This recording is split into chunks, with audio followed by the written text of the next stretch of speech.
껴안아주시면서 사랑합니다, 사랑합니다. 예.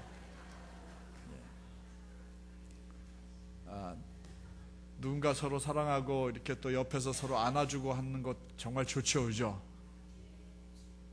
어떤 분은 싫어하는 것 같아요. 남자를 안으면 좋을 텐데. 제가 늘 얘기하지만 설교를 은혜스럽게 듣는 방법은 반응을 보이는 일이라고 말씀드렸죠. 이거 봐요, 벌써 다 잊어버리셨잖아.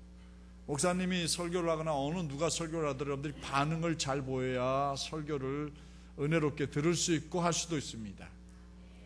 여러분들이 가만히 앉아서 목사님 혼자 떠드세요, 가만히 앉아있으면 목사님 등허리에는 뭐가 흘러내릴까요?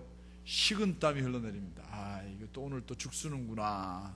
여러분들이 말씀을 듣고 아멘, 또 고개를 끄덕끄덕 하고 웃고 이렇게 반응을 보이면 괜히 신이 나서 설교 잘하는 것처럼 착각하고 오바도 하고 막 합니다. 오늘 밤에도 은혜가 있기를 주의 이름으로 축원합니다. 우리는 이 밤에 기도하기 위해서 모인 줄로 믿습니다.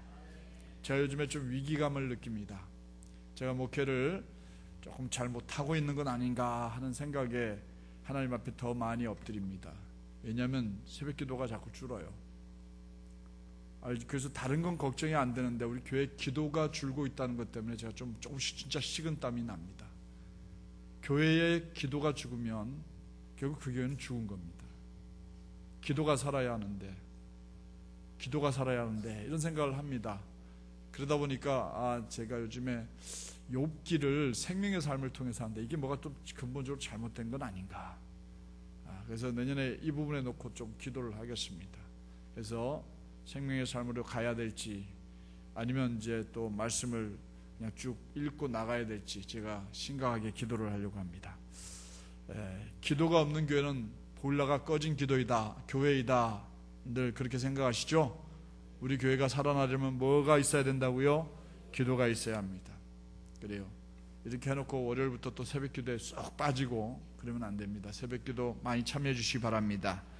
저는 기도를 하나님과 나누는 영적인 대화라고 믿으면서 살아있는 신앙인들이 코에 붙어있는 호흡이다, 저는 이렇게 믿습니다.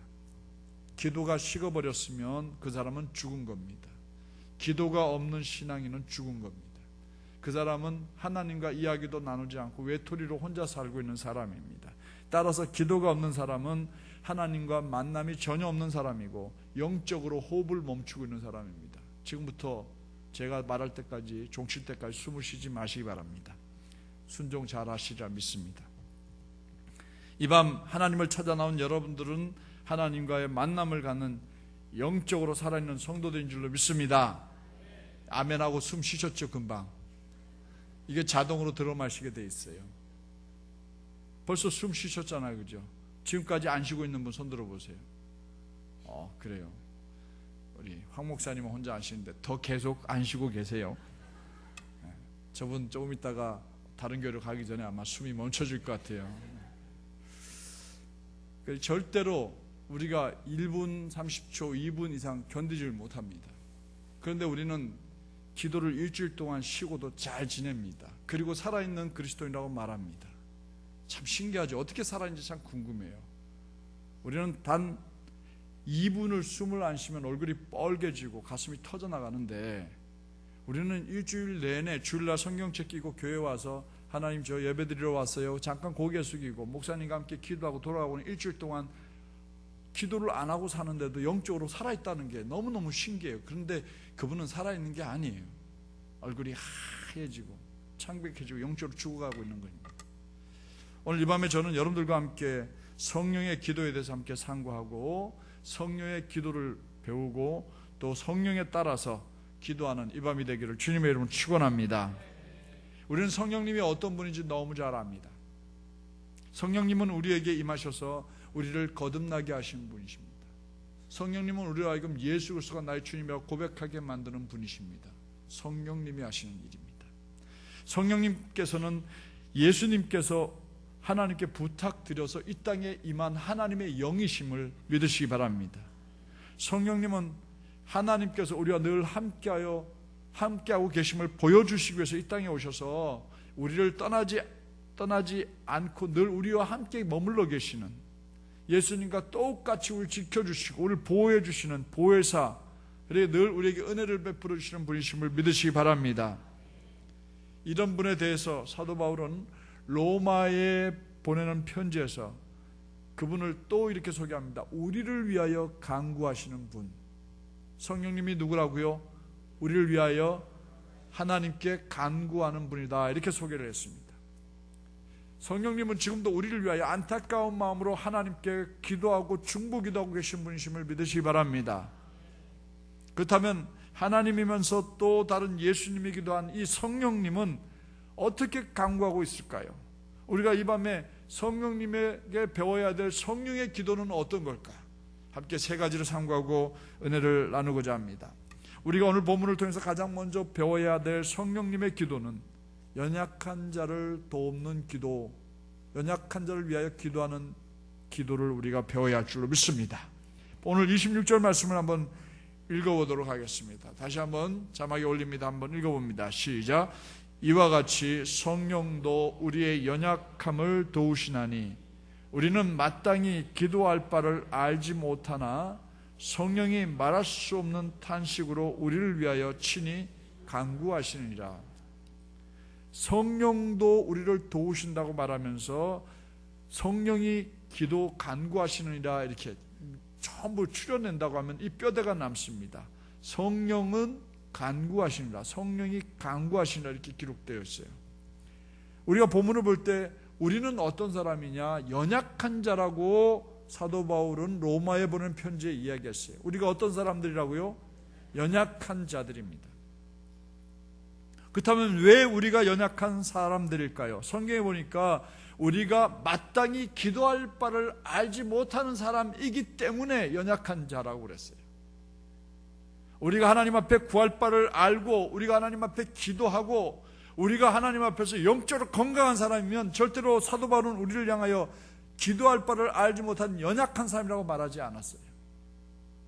우리는 일주일 내내, 물론 집에서 기도하실 분들도 계시겠지만 기도를 안 하고 지내면서 예배를 드리고 그리고 영적으로 살아있다고 말하는 사람들이에요. 제발 여러분들은 교회에서 목사님이 보지 않더라도 집에서 개인적으로 숨쉬고 꼭 기도하시는 여러분들 되시기 바랍니다. 집에서 꼭 기도하고 있어야 돼요. 그래야 영이 살아있는 거예요. 하나님의 뜻이 뭔지 물어가는 사람인 거예요. 하나님 앞에서 내가 어떻게 살았는지 하나님 앞에 구하는 사람인 거예요. 그런데 사도 바울이 볼 때 로마 교회 성도들은 아직 연약한 사람들이에요. 하나님이 누구인지, 예수님이 누구인지, 예수가 왜 이 땅에 오신지 정확하게 모르는 사람들이에요. 그래서 그들을 보니까 마땅히 기도할 바를 알지 못하는 아주 연약한 사람들이라고 이렇게 얘기를 한 겁니다. 다른 말로 하면 우리는 어떻게 기도할지 잘 알지 못하는 사람들이라 이 말이에요. 우리가 이렇게 기도를 잘하고 있는데, 이렇게 이 밤에도 기도하러 모였는데 왜 성령님 우리들을 어떻게 기도해야 할지를 알지 못하는 사람들이라고 이렇게 말하는 걸까요? 그 이유는 우리가 기도를 드리는데 우리의 기도가 바르지 않다는 거예요. 여러분들과 나의 기도가 바르지 않다는 거예요. 뭐가 바르지 않다는 얘기입니까? 여러분들과 나의 기도는 늘 엎드릴 때마다 하나님 뭘 주시고요, 뭘 잘되게 해주시고, 우리에게 뭘 주시고, 늘 우리를 위하여 기도하는 거예요. 우리의 기도는 우리가 우리 자신만을 위한 기도예요. 이런 기도가 잘못된 기도라는 얘기예요. 우리가 드리는 기도보다 더 중요한 것은 우리가 누구를 위해 기도하느냐 하는 말입니다. 무슨 말입니까? 우리가 아주 오래 아무리 자주 아무리 간절히 기도한다 하더라도 그 기도가 우리와 우리 자신만을 위한 기도라면 어떻게 기도할지 모르는 사람들이라는 얘기예요. 잘못된 기도를 드리고 있는 거예요. 아니, 잘못된 기도라기보다도 주님이 원하는 기도를 우리가 드리지 못하고 있다 이 말입니다. 이렇게 자신만을 위해 기도하는 사람들은 다른 말로 어떻게 기도해야 될지 잘 모르는 사람들이라 이 말이에요. 그러면 우리가 성령님에게 배워야 될 기도의 방법, 아니 기도는 기도할 줄 모르는 사람들을 위해서 대신 기도하는 중보 기도를 드릴 때 그것이 하나님 마음에 합한 기도요, 성령님이 원하는 기도라는 사실을 기억하시기 바랍니다. 오늘 이 밤에 여러분들 옆에 앉으라고 하는 얘기는 내가 나를 위해 기도하는 것보다 내 옆에 있는 사람을 위해 기도하는 것을 주님이 더 기뻐하시고 그 방법을 주님이 원하시고 성령님이 그런 기도를 하신다는 거예요. 성령님은 당신을 위해서 기도한 적이 없어요. 성령님은 늘 연약한 우리를 위하여 중보 기도하신 분이십니다.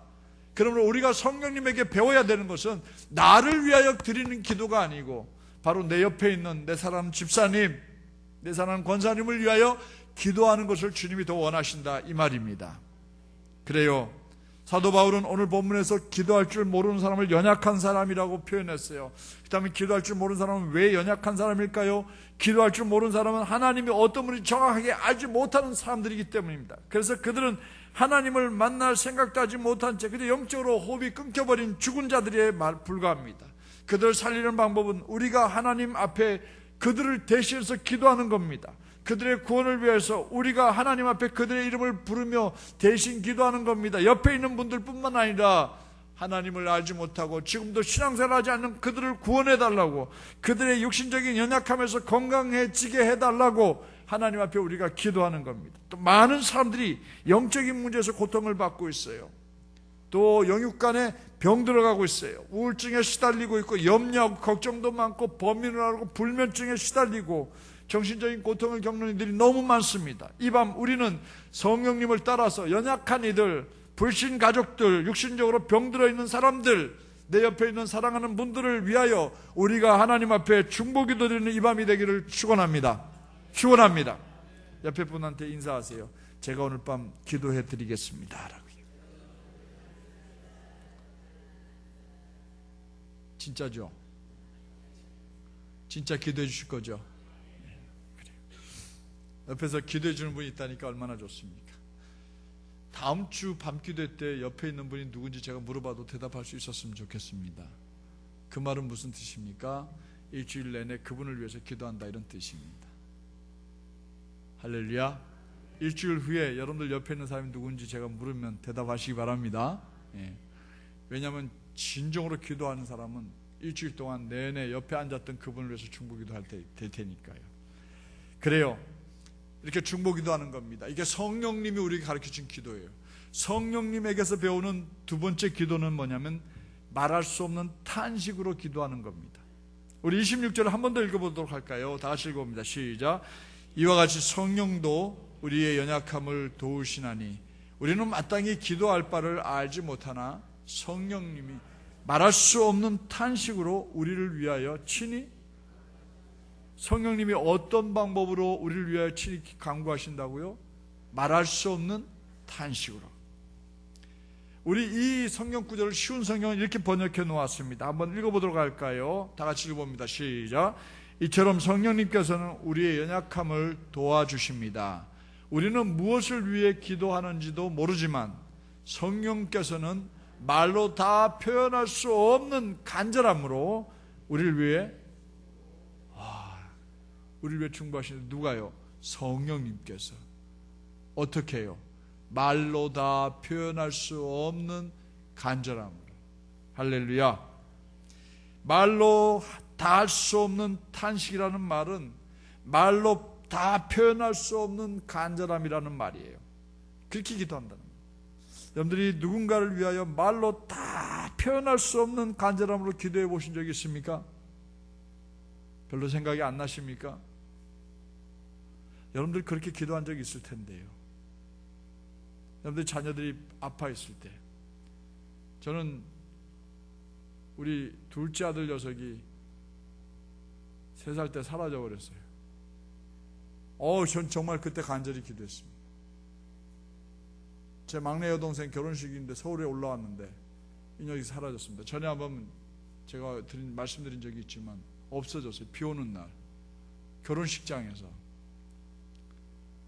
저 진짜로 그 결혼식 날 바깥에 추적추적 비가 오는데 거리로 뛰어나가지고 이름을 부르면서 구석구석을 다 찾다가 그래도 안 나오니까 차 뒤에 무릎 꿇고 앉아가지고 하나님, 이 녀석만 찾게 해주시면 제가 이 마음으로 잃어버린 양을 찾아다니겠습니다 하고 기도를 드렸어요. 그렇게 교회를 들어갔더니 저희 사람이 연락이 왔다는 거예요. 거기서 1km 떨어진 곳에서 구멍가게에 애가 울고 있다고 동해로 연락이 왔다는 거예요. 그래서 그냥 어떻게 찾아왔는지도 몰라. 우리 사람이 갔대요, 거기를요. 갔더니 어떤 할머니가 데리고 가다 너무 울어서 놓고 갔다는 거예요. 거기 사탕을 빨고 있더라고요. 그래서 엄마 그러면서 울고 있더래요. 그때 저는 정말 아, 이게 간절함이구나 하는 것을 배웠습니다. 쫄딱 망한 제 친구 사업장에 앉아가지고 눈물 콧물 줄줄 흘려가면서 기도할 때 이게 간절함이구나 하는 것을 알았습니다. 우리 장동매 지사님 지난주 신방 갔을 때 그분의 사정을 다 얘기 듣고 하나님 하고 기도하는데 목이 메어서 울면서 말을 못 이어갈 때 아, 이게 간절함이구나. 여러분들 누군가를 위해서 그렇게 기도하신 적이 있으십니까? 여러분들이 자녀들을 위해서, 사랑하는 분들을 위해서 그렇게 기도하잖아요. 근데 옆에 분을 위해서 그렇게 기도할 수 있을까요? 한번 쳐다보세요. 내가 그렇게 기도할 만한 분인지 아닌지. 상당히 부담스럽죠, 그죠? 오늘 또 처음 나오신 분은 더 부담스러울 것 같아요. 내가 모르는데 어떻게 그렇게 기도하란 말입니까? 그래요. 여러분들 기억해 보세요. 사랑하는 사람들을 위한 여러분들의 중보 기도는 말 그대로 말로 다 표현할 수 없는 간절한 기도였던 거예요. 정말 사랑하는 사람이 가족 가운데 특히 여러분들 자녀들이 중병에 걸리거나 어려운 문제를 만났을 때 또 위기를 넘겨야 할 때 우리는 말할 수 없는 탄식으로 기도하게 됩니다. 지금도 삼천포에서 올라오는, 가끔 아산병원에 올라오는 아주 젊은 청년이 하나 있습니다. 몸이 바이러스에 감염이 돼가지고 띵띵 부었어요. 그러다 보니까 몸이 붓다 보니까 심장이 이렇게 압력을 받아가지고 심장이 작동을 못하게 될 지경이 됐습니다. 그래서 심장 이식 수술을 했는데 그 아이가 경상대 병원에 있을 때 안 되겠다고 집안 식구를 다 불러 모으라고, 그래서 저도 불려갔습니다. 그리고 가서 발을 만지니까 발이 새파래지기 시작했습니다. 하나님, 주연이를 한 번만 기억해 주시고 할 수만 있으시면 은혜를 베풀어 주십시오 하고 기도를 했더니 하나님께서 정말 그때 모두가 둘러서서 예수를 안 믿는 사람들까지도 간절히 목사의 기도에 귀를 기울이고 하나님 기도했더니 기적처럼 살아나서 심장을 이식받고 지금 건강한 청년이 되어졌습니다. 다 그런 건 아니에요. 야, 그럼 우리 목사님은 죽어간 사람 손만 대면 다 낫는다. 저 그렇게 못합니다. 그러나 그때는 정말 간절했습니다. 그러니 여러분들이 그렇게 어려운 문제를 만났을 때, 또 넘겨야 될 위기 앞에 봉착했을 때 여러분들 스스로 하나님 앞에 눈물을 흘리며 콧물을 흘리며 간구하듯이 다른 사람을 위해서도 그렇게 기도하는 것을 성령님을 통해서 배우라, 이 말입니다. 누구나 말로 표현할 수 없는 탄식으로 기도하면 당연히 눈에는 눈물이 가득 고이게 되고 닭독 같은 눈물을 뚝뚝 흘리게 됩니다. 우리 교회에서도 새벽기도 때 가끔 안수를 하면은 눈물이 옷으로 뚝 떨어지는 소리를 듣습니다. 그분 또 안경을 껴가지고 이렇게 기도하면 여기서 고였다가 이렇게 하면 주르르 흘러내리는 소리가 들릴 정도입니다. 그래요. 가슴이 너무 아프고 아려울 것입니다. 안타까워서 소리도 지르게 되고 안타까워서 어찌할 바를 몰라 할 것입니다. 발을 동동 굴릴 것입니다. 이것이 우리들이 사랑하는 사람들을 위하여 중보기도를 진정으로 하는 모습이라, 이 말입니다. 이 밤에도 우리는 성령님처럼 말로 표현할 수 없는 탄식의 기도를 눈물로 드리는 이 밤이 되기를 주님의 이름으로 부탁을 드립니다. 제발 옆에 분 중보기도 제목을, 기도 제목을 얘기 들을 때 건성으로 기도하지 마시고 옆에 분을 위해서 정말 말할 수 없는 탄식으로 하나님, 아무개 집사를, 아무개 장로를, 아무개 권사를 불쌍히 여겨달라고 안타깝게 기도하시기를 부탁을 드립니다. 마지막으로 우리는 성령님에게서 하나님의 뜻대로 드리는 기도를 배워야 하겠습니다. 27절 말씀 한번 읽어보도록 하겠습니다. 다시 읽어봅니다. 시작. 마음을 살피시는 이가 성령의 생각을 아시나니 이는 성령이 하나님의 뜻대로 성도를 위하여 간구하십니다. 무슨 뜻일까요? 쉬운 성경을 한번 읽어보도록 할까요? 다시 읽어봅니다. 시작. 사람의 마음을 꿰뚫어 보시는 하나님께서는 성령의 생각이 무엇인지 아십니다. 그것은 성령께서 하나님의 뜻을 따라 성도들을 위해 중보기도를 하시기 때문입니다. 하나님께서는 성령의 생각을 아신다고 그랬어요. 그러니까 중보기도해 주는 사람의 마음을 안다고 그랬어요. 여러분들이 지금 이 시간에 옆에 분하고 조금 있다가 중보기도를 손을 붙잡고 할 텐데 그 사람의 마음을 하나님이 아셔요, 모르세요? 그러니까 아이고 이 사람하고 걸렸어 그냥 이러고 기도하는 거 알까요? 모를까요? 그렇게 되면 그거 다 압니다. 하나님이 그냥 근성으로 기도하는 거 하나님이 아십니까? 모르십니까? 아셔요. 근데 손을 꼭 붙잡고 손이 부러지도록 손을 붙잡고 하나님 마음을 계십시오. 그 마음을 아십니까? 모르십니까? 아세요. 다 아세요. 하나님은 아십니다. 그러니까 중보 기도를 드릴 때 절대로 건성으로 드릴 수가 없는 거예요. 기도를 들으시는 하나님이 어떤 분이라고요? 사람의 마음을 꿰뚫어 보시는 분이십니다. 여러분들 마음을 다 꿰뚫어 보시는 분들이십니다. 우리는 아무리 얼굴에 화장을 두껍게 하고 위장을 해도, 얼굴이 빨개지지 않게 위장을 해도 하나님은 다 그 마음을 아십니다. 우리들 가운데 사람의 마음을 꿰뚫어 볼 줄 아는 사람은 아무도 없어요. 그러나 사람의 마음을 꿰뚫어 보지 못한다고 속인다고 하면, 사람은 속아 넘어갈지 모르지만 절대로 속을 수 없는 분이 계십니다. 속일 수 없는 분이 계십니다. 누굽니까? 성령님이고 하나님이십니다.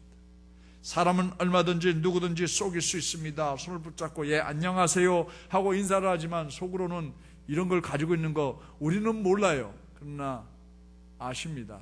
성령님 아시고 하나님 아십니다. 그러니까 우리가 절대로 다른 사람을 위하여서 마음에 이런 갈고리 같은 걸 가지고 중보기도 한다고 그렇게 해서는 안 됩니다. 하나님을 속일 수가 없어요. 하나님은 불꽃 같은 눈동자를 우리 다 살펴보시는 분이십니다. 어떤 사람은 그래서 하나님이 싫다고 말합니다. 어떤 사람들은 나쁜 일을 하기 때문이에요. 그 사람들은요, 물론 누구든지 죄를 짓지 않을 수는 없습니다. 그러나 우리가 하나님을 의식한다면 우리가 죄 짓는 횟수가 훨씬 더 줄어들게 될 거고, 하나님이 나를 너무나 잘 보고 계신다는 걸 알기 때문에 함부로 말하거나 함부로 행동하지 않게 될 겁니다. 이것을 의식하고 살아가는 사람들, 그 사람들이 바로 하나님을 사랑하는 사람들이고 또 하나님의 참다운 백성다운 모습인 줄 믿습니다. 이렇게 사람의 마음을 꿰뚫어 보시는 하나님, 그 하나님은 우리를 위하여 말로 표현할 수 없는 탄식으로 기도하시는 성령의 생각이 무엇인지도 너무 잘 알고 계십니다. 우리는 답답한 마음에 이것저것 가능한 얘기를 다 동원해서 하나님께 탄식하고 기도합니다.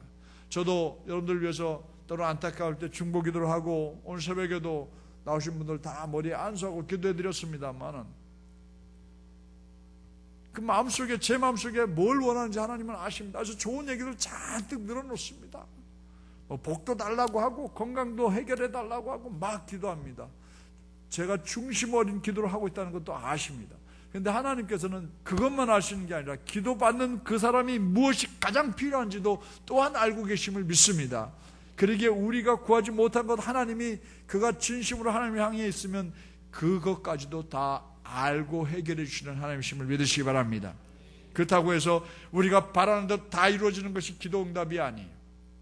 우리가 기억해야 될 것은 내가 바라는 것이 다 이루어지면 할렐루야 하지만은 한번 생각해 보면 내게 다 허락되지 않는 것, 이것만큼은 내가 내 욕심이라고 생각되는 부분 하나님이 노 하실 때도 그것이 응답이라는 것도 기억하셔야 합니다. 내가 내 원하는 대로 안 되어졌다고 하나님 참 섭섭해요 이러면 안 된다는 거예요. 그것이 우리에게 필요하기 때문에 하나님은 우리에게 때로는 막으실 수도 있다는 것도 이해하셔야 합니다. 그래서 그럴 때도 뭐 해야 돼요? 감사해야 돼요. 내가 바라는 대로 되지 않아서도 감사해야 될 줄로 믿습니다. 그래야죠. 그래야 성숙한 신앙인입니다. 내가 원하는 대로 다 이루어져야만 하나님 감사합니다 라고 말하는 사람은 어린아이 신앙을 가진 사람이에요. 때로 하나님께서는 내가 원하는 것이 하나님 보시기에 합당치 않구나, 그래서 하나님 안 된다 라고 해도 하나님 그래요, 참 고맙습니다, 이렇게 감사할 수 있는 사람이 성숙한 사람이 되는 거죠. 우리가 우리의 기도를 다 들어주신다고 했으니까, 우리가 구하는 것만 다 이루어주신다고 했으니까 내가 뭐든지 다 구해도 돼 하고 여러분들 로또를 하나 사가지고 딱 주머니에 넣어놓고 주여 믿습니다, 이거 되면은 제가 반드시 11조는 하나님께 드릴 거고요, 반 이상을 절대로 교회 건축원금을 드릴 겁니다 하고 오늘 가서 기도해 보세요. 그 됩니까? 근다고 됩니까? 안 됩니다. 저도 누가 장난으로 한 장 사준 거 그거 주머니에 넣어놓고는 토요일을 얼마나 기다렸는지 모릅니다. 이거 되면 절대로 하나님께 드릴 거야, 제가 산 적은 없습니다. 한 번은 제 아버님이 꿈에 나타나셨길래 그때 한번 사본 적은 있습니다. 정직하게 말씀드리면 하필이 그것도 기도원 갔을 때 꿈에 그렇게 나타나셨어요. 이 얘기에서 얼굴이 제가 좀 뜨뜻해졌습니다만은, 저도 이렇게 목사가 이렇습니다. 그래요. 근데 그게 다 이루어진다고 하면 어떻게 될까요? 아마 우리 장로님들, 목사님 사표 내세요, 이렇게 말했을지도 몰라요. 제가 그걸 다 교회 헌금을 했다 하더라도 어떻게 목사님 복권 사고 다니십니까? 이렇게 화냈을지도 몰라요. 그래, 사실 우리가 드리는 기도를 가만히 돌아보면 상당히 많은 부분이, 아니 거의 대부분이 우리 욕망을 따라 기도한다는 것, 우리 부정할 수가 없어요. 우리의 욕망, 우리의 욕심, 우리의 바람을 위하여 기도하는 것 너무 많습니다. 그러기에 하나님은 우리가 하나님의 뜻대로 이루기를 원하시는데, 우리는 우리의 욕망이 마치 하나님의 뜻인 것처럼 포장하고 기도해요. 그러니 하나님의 뜻을 이룰 수가 없어요. 그런데 성령님은 어떤 것이 우리에게 가장 유익한 것인지, 어떤 것이 하나님의 뜻을 이루는 것인지 우리에 대해서 너무 잘 아십니다. 그래서 하나님께서, 성령님께서는 우리를 향하신 하나님의 뜻, 우리를 향하신 하나님의 소원, 하나님의 바람이 무엇인지 잘 아시는 분이십니다. 그래서 성령님은 우리를 위하여 기도하실 때 참 중보자가 되시는 거예요. 우리들마저도 알지 못하는, 우리들에게 가장 중요하고 필요한 것을 하나님께 말할 수 없는 탄식으로 아뢰는 겁니다. 하나님, 박 목사가 지금 필요한 건 박 목사가 지금 얘기하는 적이 아니고 더 근본적인 건데 박 목사가 잘 몰라서 기도합니다. 하나님 들어주세요. 제 기도를 들어주시고 박 목사를 하나님 더 근본적인 것에서부터 해결해 나가게 해주세요. 이렇게 중보기도 하신다는 거예요. 이해가 되십니까? 우리의 바람이 다 옳은 것이 아니라는 거죠. 제가 어제 우리 부침개 전도를 하면서 정말 제가 충격적인 두 분을 만났습니다. 이렇게 부침개 전도를 놓고 이제 앞에 앉아서 얘기를 나눴는데, 한 분은 광성교회 다니시는 분이셨는데 너무 시끄러워서 성남으로 이사가면서 온 가족들이, 심지어는 피아노 반주도 하고 성가대 쓰고 다 했던 그분들이 지금은 교회를 못 나오고 있대요. 권사님이신데 광성교회로 오자니 자녀들이 싫다고 그러고 남편도 안 간다고 그러고, 그렇다고 그 주변에 어디 교회도 찾지 못하겠고. 그래서 제가 그랬죠. 성남에서 우리 교회 나오신 분인데 전철 타니까 25분이 우리 교회 들어온다고 하더라고. 정말 건강한 교회라고 한번 와보시라고. 그래서 그 권사님 모시고 내려와서 교회를 다 보여드렸습니다. 집에 가서 인터넷으로 우리 교회 켜놓고 자녀들과 함께 들어보고 상의해서 우리 교회 나오겠다 하는 분이 있었는데, 그분 얘기가 더 충격적이에요. 광성교회가 4만 명이 모였대요. 많이 모였대요. 지금은 10,000명도 안 모인대요. 교회가 싸우고 부딪히니까 다 떠납니다. 그 바람에 500명 모이다가 몇천 명 모이는 단계를 뛰어넘어서 갑자기 10,000명 모인 교회가 생겼어요. 어디 교회입니까? 오륜교회입니다. 오륜교회가 삼각교회 500명대 그 건물을 지금 지었대요.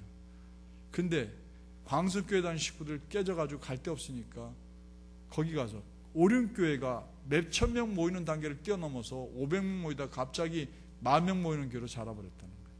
그게 지금 천호동 교회 목사님의 얘기입니다. 천호동 성결교회에서는 4가정인가 3가정 왔대요. 그리고 나머지 분들이 또 어디로 갔느냐, 3만 명 모이던 교인들 중에 태반이 그리 가고 태반이 명성교회로 다 가버렸다는 거예요. 마치 블랙홀에서 빨아들이시 교회를 빨아들였다는 거예요. 그런 얘기를 들었어요. 우리 교회가 그때 건강했었으면, 우리 교회가 그때 이 교회 지어놓고 건강했었으면 아마 지금 자리가 모자랐을지도 몰라요. 할렐루야. 너무 아쉬워요. 너무 아쉬워요. 근데 지금도 우리 교회 건강해야 될 줄로 믿습니다. 건강하면 또 우리는 얼마든지 필요로 하는 교인들이 찾아들게 될 줄로 믿습니다. 그게 우리 교회를 향한 뜻이에요. 근데 또 한 분은 제가 예배당에 앉아서 이렇게 얘기를 나누는데 갑자기 봉다에서 뭘 꺼내시는 거예요. 뭔가 했더니 막걸리를 하나를 딱 꺼내시는 거예요. 그래서 교회 아닙니다라고 말하려니까 여기가 로비라 가지고 제가 아무 소리 안 했습니다. 그래서 제가 혼자 따로 드시려는 거를 자작하시려는 걸 제가 뚜껑을 열어가지고, 어르신 제가 따로 드리겠습니다. 뚜껑 막 흔들어가지고 그래가지고 이제 섞어가지고 딱 따로 드렸습니다. 남들이 볼 때는 제가 목사 맞냐고 그럴지 모르겠지만 따로 드렸습니다. 그랬더니 자기의 속에 있는 얘기를 다 하는 거예요. 동아건설 다니면서 독립해가지고 14명이나 되는 학생들을 한 달에 2,800만 원 들여가지고 장학금 지출해줬던 정말 갑부였대요. 하나 부를 곳 없고 정주영 씨도 안 부러웠는데 딱 한 번 맞으니까 300억 부도 맞고 지금 완전히 거지가 돼 있다는 거예요. 그러면서 옛날에 준이 출신이라서 지금 아프면은 보험병원에 걸어서 전철 타고 왔다 갔다 하는데 노량진에서 오셨는데 지나가다가 맛있는 냄새가 나가지고 자기가 여기 왜 들어와 있는지도 모르고 여기 들어와가지고 점심을 아무것도 못 먹고 너무 배가 고파가지고 냄새 따라 왔는데 아이고 좋은 목사님 만나서 제가 이렇게 막걸리도 한 잔 얻어먹게 된다고 자기 거 꺼내가지고 막걸리 드시고 가셨어요. 참 인생이라는 게 덧없는 거예요. 잘 나갈 것 같죠? 끝이 없을 것 같죠? 딱 한 번 맞으니까 300억. 그리고 또 사위 둘이 얻었는데 그 사람들 사업한 사람인데 동시에 두들겨 맞아가지고 다 지금 거지처럼 살고 있다. 자기는 지금 자기 아들이 학원 강사를 하고 있는데 한 달에 45만 원, 50만 원이라고 그랬나요? 보내주는 그걸로 생활하고 있는 사람이라 이렇게 얘기를 하는 것이었어요. 참 인생이라는 건 허무한 거예요. 그러므로 우리가 하나님 앞에서 하나님, 제가 내 삶이 하나님 앞에 바르게 되기를 원합니다. 내 신앙이 바르게 되기를 원합니다. 하나님께서 나를 바로 붙잡아 주셔야 합니다 하고 내가 오늘 뭘 해주세요, 뭘 이루게 해주세요, 내 사업이 잘 되게 해주세요 하는 기도보다 그게 더 근본적인 기도라고요. 그렇게 되어져야 지금 있는 것도 하나님 앞에 잘 유지되어지고 남은 삶을 건강하게 살 수 있는데 그저 우리는 이거는 제껴놓고 뭘 이루게 해주세요, 이거 안 해주면 섭섭해하고 서운해하고 그러지 마세요. 성령님은 우리를 위하여 말할 수 없는 탄식으로 기도해 주시는데 하나님 앞에서 뭐가 우리에게 더 합당한 것인지 그 뜻을 따라 기도하시고 하나님 마음에 드는 기도를 해주신 분이심을 믿으시기 바랍니다. 그러므로 우리 기억하십시오. 우리가 간절히 바라고 소망하는 것, 그것이 하나님의 뜻에 맞는 것인지 미처 생각하지 못하고 기도할 때가 얼마나 많은지 모릅니다. 마치 어린아이가 자기에게 위험하고 백해무익하다는 것을 알지도 못한 채 그저 보채고 달라고 우는 것을 종종 봅니다. 심지어는 마트에 가면 막 뒤집어지는 애가 있어요. 예? 이마트 같은 데 가면 막 장난감 가게 앞에만 가면 뒤집어져 버려요. 그래 아주 장난감 붙들고 안 놓는다고 울고 불고 엄마는 막 창피해서 때리고 그런 애 봐서 결국 가져갈까요? 못 가져갈까요? 가져가요. 대부분 가져가요. 그 재미를 아니까 그냥 못 붙잡고 뒤집어져 버리는 거예요. 근데 하나님 앞에 우리가 기도할 때도 그렇게 해야 되지만 그건 언제 기도할 때예요? 정말 어렵고 안타까울 때, 어린 아이 때 기도하는 거지. 어른이 됐는데 거기서 옷 안 사준다고 제가 옆에서 우리 사람 손 붙들고 막 울고 있으면 그 대기가 되겠습니까? 그건 안 되잖아요. 그죠? 그건 안 되는 상황입니다. 그래요. 아이가 운다고 우리는 부모님의 아이의 바람을 다 들어주는 것 아닙니다. 그 이유는 그 아이의 바람이 부모인 우리가 볼 때 다 우리의 뜻에 맞지 않으면 줄일 수도 있고 자를 수도 있고 노할 수도 있는 거예요. 그러나 만일 아이의 바람이 우리의 뜻에 맞지 않으면 우리는 얼마든지 노합니다. 하나님도 부모된 우리와 다를 바 없습니다. 하나님께서는 빌 바를 알지 못하여 연약한 우리들을 위해서 말로 다 표현할 수 없는 탄식으로 하나님의 뜻이 이루어지게 해달라고 기도하는 성령님의 기도를 들으셔서 오늘 우리를 이만큼 우리 되게 해주신 줄로 믿으시기 바랍니다. 그러므로 앞으로 우리의 삶 역시 성령님의 강구하심으로 말미암아 복된 삶이 될 줄로 믿고 이 밤 우리들이 기도할 때도 성령님의 기도처럼 빌 바를 알지 못한 연약한 심령들을 위하여 중보 기도하는 밤이 되기를 주의 이름으로 부탁을 드립니다. 그리고 그들을 위하여 기도할 때 성령님처럼 말로 표현할 수 없는 안타까운 마음으로 기도하는 이 밤이 되시기 바랍니다. 그리고 언제나 내 바람보다는 하나님의 뜻이 이루어지게 해달라고 성령님처럼 기도하는 이 밤이 되기를 주님의 이름으로 당부드립니다. 기도하겠습니다. 이 시간에 우리는 중보기도를 먼저 하겠습니다. 옆에 있는 분을 손을 잡으시기 바랍니다. 두 분씩 잡으시면 좋겠습니다. 서로 인사하세요. 사랑합니다. 제 기도 제목 아세요? 이렇게 물어보실래요? 네, 기도 제목 잘 모르시죠? 그럼 이제 서로 얘기 좀 해주세요. 더 깊이 있게 얘기하세요. 제가 제 뒤에 불을 좀 꺼주시기 바랍니다. 좀